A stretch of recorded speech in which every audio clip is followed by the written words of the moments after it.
کہ اب وہ سمجھتے ہیں کہ جو نئے چیف جسٹس نے کر دیا ہے وہ درست ہے. اور دوسرا معاملہ جو ہے وہ جو جس طریقے سے حکومت چاہ رہی ہے کہ ان لوگوں کو نکال دیا جائے, جسٹس یحییٰ آفریدی ان کے آنر کو ریسٹور کر رہے ہیں, تو کیا یہ پریشان ہونے کی بات ہے؟ پریشان ہونے کی بات نہیں, پریشان ہو چکے ہیں. وہ آپ نے رانا ثناءاللہ اور مصدق ملک, انہوں نے رات گفتگو کی ہے جو ابصار عالم صاحب ہیں ان کے ساتھ, تو اس میں بھی انہوں نے ایسی باتیں کی کہ ہم نے مزید کلیئرٹی ہم لانا چاہتے ہیں. کچھ چیزیں جو ہیں لکونات رہ گئے ہیں تو اس کو درست کی. انہوں نے کہا ہم نے مزید کلیئرٹی جو ہے وہ ہم لانا چاہتے ہیں. تو اس مزید کلیئرٹی کا مطلب کچھ جو ہے وہ ایسی چیزیں جو وہ ڈالنا چاہتے ہیں 26ویں آئینی ترمیم میں, 27ویں آئینی ترمیم کے ذریعے, کہ مزید جو گورنمنٹ کو لگ رہا تھا کہ نہیں سب چیزیں جو ہے وہ بڑی ایکوریٹ چلیں گی اور ان کے فیور میں جائیں گی. اور مجھے ایسے لگتا ہے کہ جو جوڈیشل ریفارمز کا ایجنڈا جسٹس منصور علی شاہ کے پاس تھا ان کو روکا گیا, ان کو نہیں کرنے دیا گیا.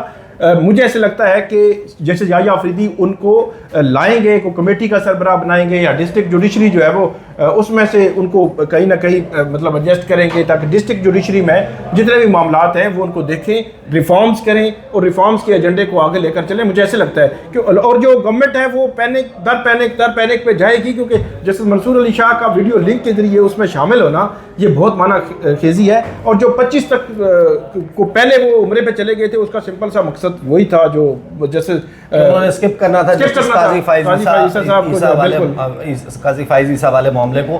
تو اب جو ہمارے سامنے ٹریجیکٹری آ رہی ہے کہ آگے یعنی کہ جسٹس منصور علی شاہ کی واپسی ہو جائے گی نومبر کے آغاز میں ہی, اور وہ 4 سے 8 کے درمیان جو بینچز ہیں ان بینچز میں بیٹھیں گے بھی.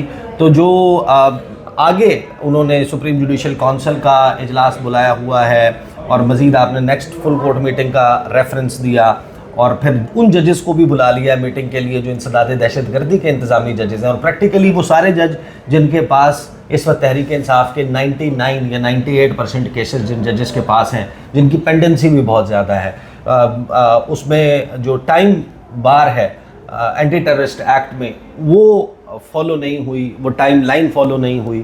تو جسٹس یحییٰ آفریدی, آپ کو لگتا ہے کہ یہ جو نظام انصاف کے اوپر ایک بڑا گہرا سا بھٹا لگ گیا ہے, داغ لگ گیا ہے, اس کو دھونے کی طرف جا رہے ہیں؟ بالکل وہ دھونے کی طرف جا رہے ہیں, اسی لیے میٹنگ جو ہے وہ بلائی گئی ہیں. اور اس میں جو 7 اور 8 نومبر 2 میٹنگز ہیں. 7 والی 80 ججز جو ہے انتظامی ججز ہیں ان کو بلایا گیا. ایک میٹر تو وہ جو 9 مئی کے کیسز ہیں اور بہت سارے وہ معاملات ہیں وہ بھی پینڈنگ ایک انڈر ڈسکشن آ سکتا ہے. پھر آپ نے سنا ہوگا کہ تارڑ صاحب, اعظم علی تارڑ صاحب نے پچھلے دنوں یہ کہا تھا ملٹری کورٹس کا ہم پر اس لیے پریشر ہے کہ ادھر سے کہا جاتا ہے کہ ہم دہشت گرد پکڑتے ہیں اور ان کو سزائیں جو ہے وہ نہیں دی جاتی ہیں ٹی سی میں.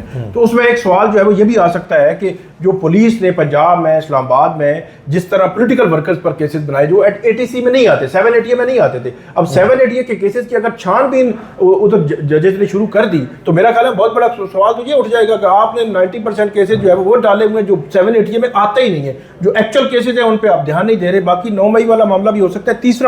اس میں تیسرا اسپیکٹ یہ ہے کہ جو انسدادی دہشت گردی عدالت سرگودا کے جج نے ایک بڑا ہی اسٹرانگ قسم کا لیٹر لکھا تھا, چیف جسٹس تھے ملک شہزاد احمد خان ان کو لاہور ہائی کورٹ کے, اور اس میں انہوں نے جس لیول کی مداخلت ہوئی تھی وہاں پہ ان کو, اور اس کو ایسا کیا جا رہا تھا, لائٹ بند کرنا, بالکل اس قسم کی چیزیں, اور ایسا کیا جا رہا تھا ان کو بار بار, اس طرح وہ سارے پوائنٹس انہوں نے لکھ کے دیے تھے.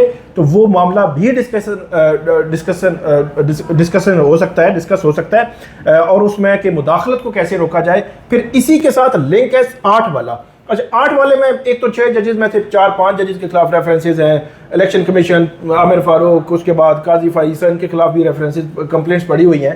ایک تو یہ اسپیکٹ ہے. دوسرا 6 ججز نے خط لکھا تھا, انہوں نے سپریم جوڈیشل کونسل کو خط لکھا تھا, اور وہ خط آج بھی ریکارڈ میں موجود ہے کہ سپریم جوڈیشل کونسل کو ضابطہ اخلاق بنائے. کیونکہ ایک چیز بڑی کلیئر ہے کہ جب سے مائنس ہوئے ہیں جسٹس منصور علی شاہ تب سے ایک پوری جوڈیشری کو ڈی مورلائز ہے, پوری جوڈیشری ہائی کورٹس ہوں نیچے تک تمام ججز جو ہے وہ ڈی مورلائز ہیں. تو ایک ان کا مورال ہائی کرنے کے لیے کوئی ایسا ضابطہ اخلاق وضع کرنا ضروری ہے, اسٹرانگ قسم کا اسٹرانگ میسج جانا ضروری ہے, انسٹیٹیوشنل رسپانس جانا ضروری ہے, تاکہ جو مداخلت ہے اس کو روکا جائے. یہ مداخلت کیونکہ بڑھتی جا رہی ہے, اور جو ان کا morale ہے ججز کا جو ہے وہ ہائی ہو سکے. صحیح. ابھی تک تو جی بہت شکریہ ثاقب بشیر صاحب.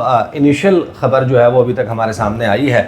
ہو سکتا ہے کہ اس میٹنگ کی فل کورٹ اجلاس کی مزید کچھ جزیات جو ہیں وہ آنے والے چند گھنٹوں میں سامنے آئیں, تو اس کے حوالے سے بھی میں آپ کے سامنے تفصیل رکھوں گا. دوسرا, اس معاملے پر بھی آنے والی ویڈیوز میں ضرور بات کی جائے گی کہ حکومت جسٹس امین الدین خان کو جو بنانا چاہتی ہے آئینی بینچ کا سربراہ, ان کے خلاف اور جسٹس نعیم اختر افغان کے خلاف کتنی strong charge sheet full court کی طرف سے موجود ہے.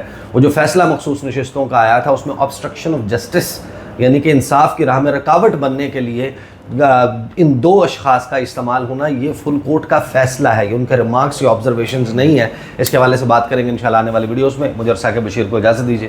اللہ حافظ.